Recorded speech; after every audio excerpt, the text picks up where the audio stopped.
there, and the topic I wanted to tackle today is art. I'm not sure what it is, but I've been literally obsessed with this topic and with this realm of our human experience for the last, I don't know, 3 years, I guess. Well, truth be told, I've been into drawing and into creative activities my entire life. I used to attend art school. I was madly in love with art history, but then I kind of abandoned this idea because I was not patient enough to sit and draw and listen to critique for 4 hours straight a day. So yes, I didn't want to pursue it as a career. I didn't want to succeed as an artist, but this form of expression has always fascinated me.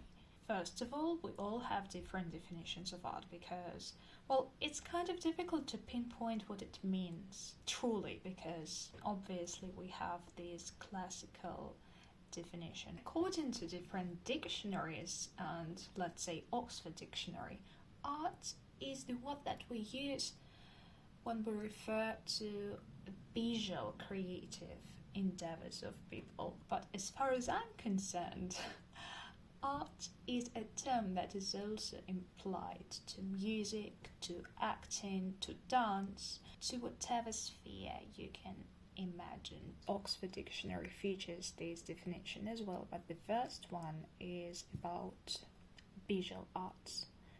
Predominantly, when we say art, we imagine paintings. That's kind of like, it's a given, you know. Come to think of that, we have an iconic book of Chinese origin that is entitled as The Art of War, that leads us to the conclusion that art is a certain skill that we master, and it can be applied to whatever field we can think of. So the art of mending fences, the art of playing golf, the art of baking cakes, because, well, actually cooking is truly a form of art. I'm convinced.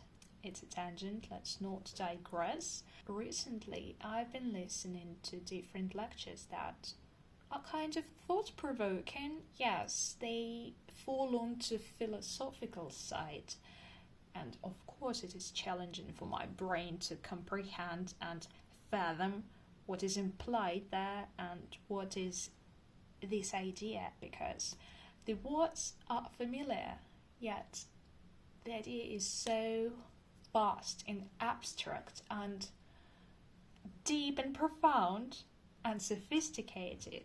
Whatever epithet you can imagine, you can use it to describe these thoughts. But I was on my way to a library to pick up some books, to return the book that I'd already read, listening to this lecture that was investigating the meaning of art for human beings. And it didn't have any scientific backup, so it was just about our morality and the way our brains work, the way our souls operate, which sounds a little bit weird because soul is such a term that we associate with something ethereal, something divine, and to use operate, which can be referred to some kind of machinery, is a little bit weird, but still, it was about how art allows us to speculate on what ifs. And at that moment, I realized maybe my tendency to overthink, to fall into this nostalgia pit, and to kind of reminisce on things and wonder what would have happened if I had done things differently.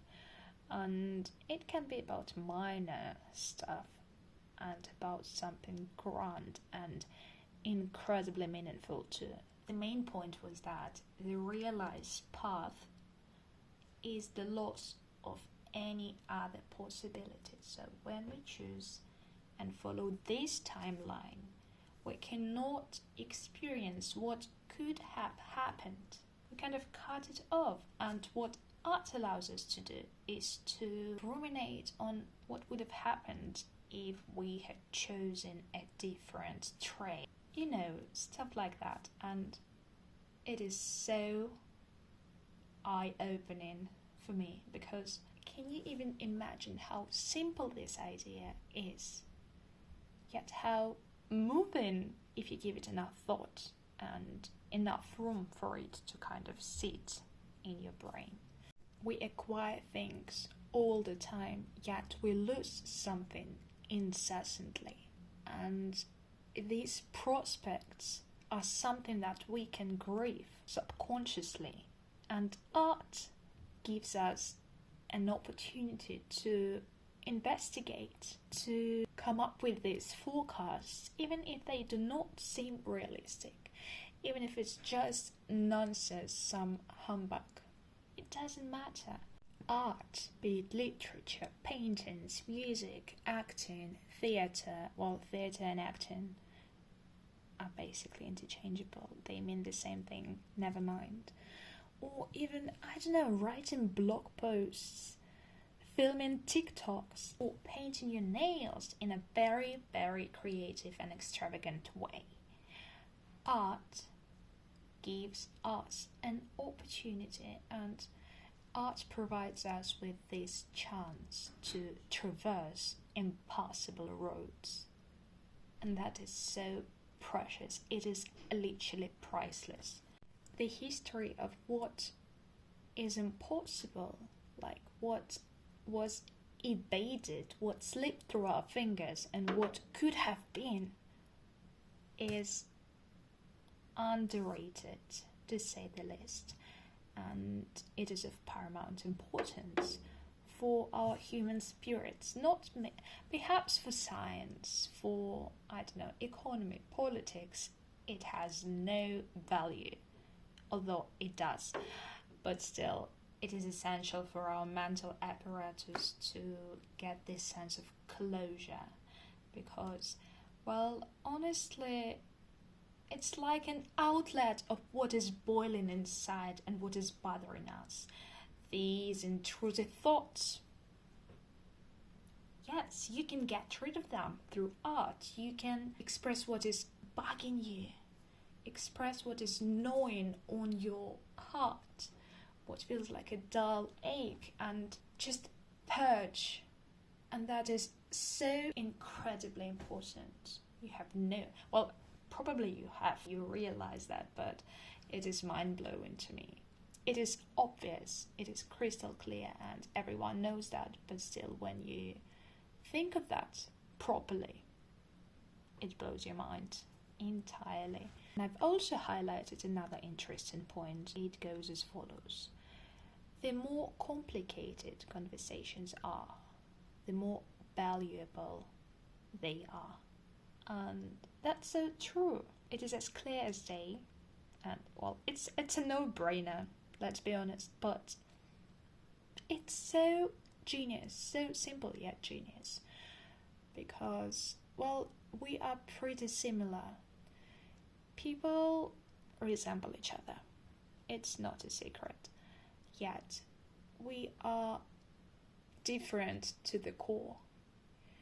Our fingerprints, the way our brains are wired, our appearances, we differ, and that is so precious. And if we were actual copies of each other, what use would it be to converse, to talk? Because we wouldn't be able to teach each other something, to share our experiences, to ignite interest, because, it would have been boring.